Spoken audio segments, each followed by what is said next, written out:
सोनू, हा बोल. ऐक ना. बोल. हे घेतील मकर संक्रांती आहे ना, माझ्यासाठी तिळगुळचे लाडू बनवून दे ना. ठीक आहे, बनवते मी तुझ्यासाठी. हो. सगळ्यात आधी एक कढईमध्ये पांढरे तीळ घ्यायचंय, त्याला चांगलं ड्राय रोस्ट करून घ्यायचंय तडतड आवाज येऊसपर्यंत. मग त्याच कढईमध्ये मी शेंगदाणे सुद्धा भाजून घेतीये. मग शेंगदाणे काढून मी त्यात तूप टाकतीये. तुपात आपल्याला गूळ टाकायचा आहे.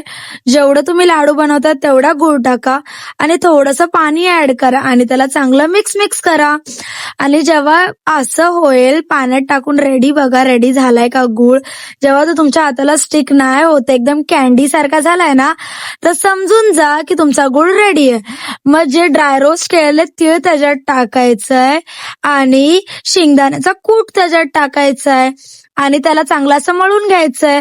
मग मी एक प्लेटला तूप लावते आणि हाताला पण चांगला तूप लावून घेतीये आणि लाडू बांधतीये. सांभाळून बांधा, बिकॉज ते गरम असतं, तर हळूहळू बांधा.